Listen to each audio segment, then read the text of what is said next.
Hello, Arem Nahariim-Samadhi, and this is Jesus Spirituality under the ministry Lotus of the Heart.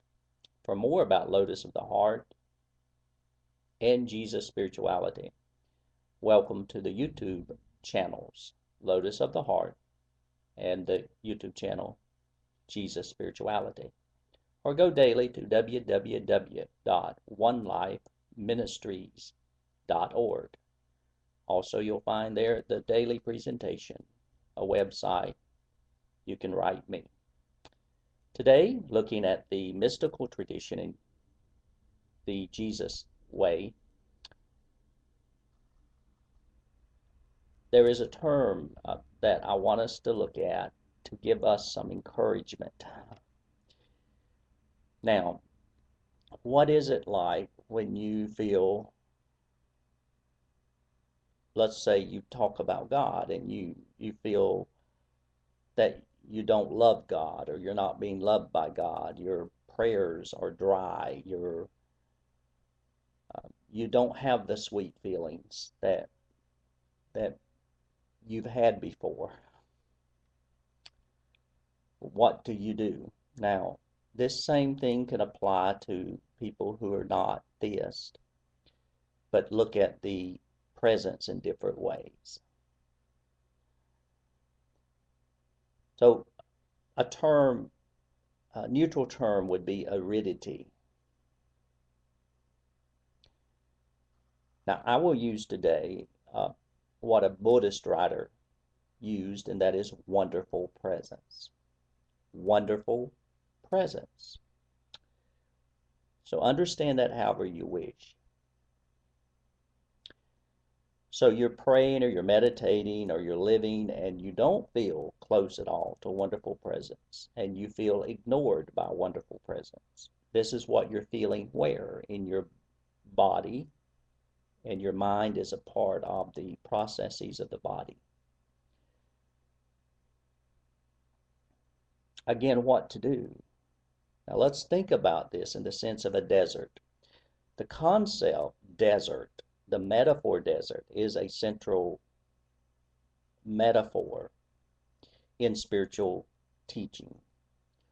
Think about a desert then, and what is the desert?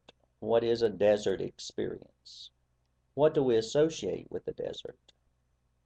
Thirst, dryness, lostness, aloneness,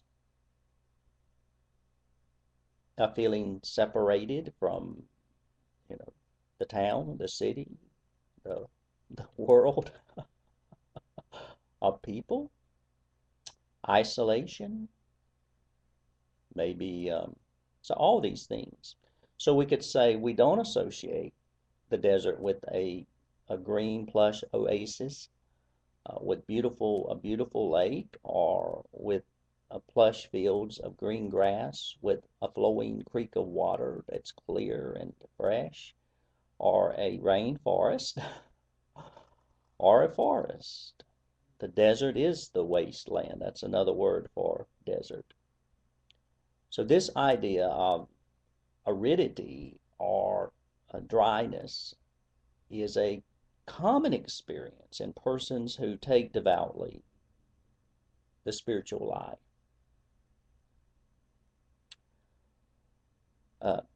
Augustine Baker, one of the leading writers in this tradition within the Christian church, long ago talked about that everyone faces this sooner or later, but some persons actually, this is their common experience. So if you feel that aridity, dryness, not experiencing devotional sweetness, or the sweetness of wonderful presence is your common experience, do not assume you're doing something wrong or you're unspiritual.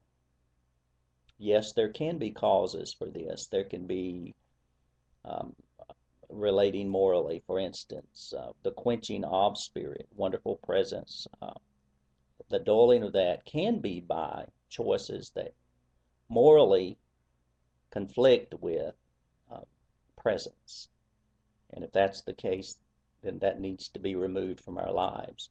Another cause of aridity can be depressants like alcohol. Some of us cannot drink alcohol without experiencing aridity. Alcohol is a depressant. So there may be dietary causes. There could be psychological. If you are taking devoutly your spiritual path, it does not mean that if you suffer depression that you're not going to suffer depression.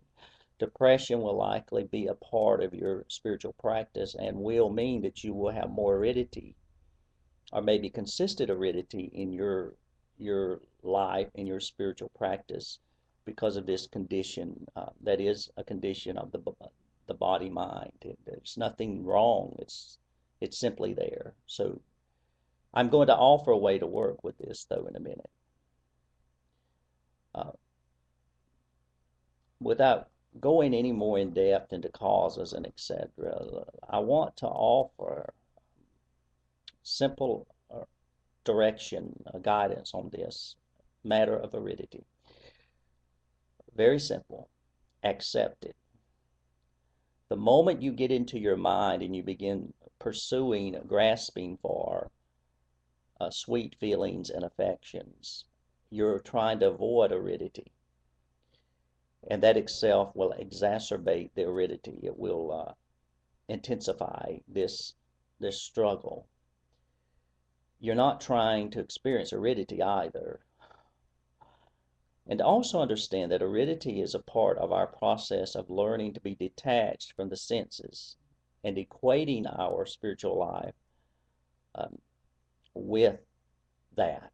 It'd be like in a relationship that you go through a time that you do not feel close to the person that you are in relationship with, and yet that is part of your reconfiguring your relationship to a deeper level, a trust that is not based in the senses, is not saying you are supposed to please my senses all the time. So the relationship itself is being reconfigured, and aridity plays that part of the spiritual life. Now I ask a question: can we be in a space between the sweet feelings that are often associated with devotional spirituality and spirituality general and love? Can we be in a space between that and into the aridity, into the dryness? So not located in either, yes. But that only arises within us once we have accepted the aridity, the dryness. As long as I'm struggling with the aridity, the dryness, I'm blocking that movement into that space of wonderful presence that is as real in aridity and boredom as in the opposite. So what I'm learning is not to, when the sweetness or the devotional feelings of sweetness, freshness, all that, the garden feelings come up. They're simply there, and they will go, for me at least, generally off quickly. And then when the aridity comes up, it's just there too. And if I can accept both, and I'm not caught in the duality, then there's this place, that non-judgmental, compassionate space where I am in that place that we mean when we say, be still and know that I am God. Be still and know this wonderful presence. And it is so real in there between the dryness and the flowing stream of clear river water or creek water. Say it's in there. But we have to go through this surrender into the acceptance of the aridity and the dryness, and actually what we're moved into is a deeper experience of love. I want to say that again. What we're moved into is a deeper experience of love. I hope what's happened today, what we've said, it will encourage you, and keep in mind again that based on varied factors, this can shift over time, where you're consistently experiencing sweetness, consistently experiencing aridity, Or one person may have a consistent life of this sweetness and the garden variety spirituality, we could say. Another person may consistently, always, principally be in the aridity for whatever reason. It's not an indication that the person in aridity, or when you're in aridity, that there's something wrong. It is what it is. And I wish I could, I could say, I wish I could give an answer to this, but we don't need it. It is an act of choiceless awareness, of trust that this is going to work for our good eventually. And we're going to become more gentle, loving beings by the dryness and the experience of that, even as we can by the opposite. So please work with this. And when you are going through this, relax. And you will find yourself in the space where you can feel both, but you're not in either. And that is part of it. That's a wonderful, wonderful thing for you. It's telling you that you're being pulled along to a deeper experience of grace. Yes. Thank you. Bless you.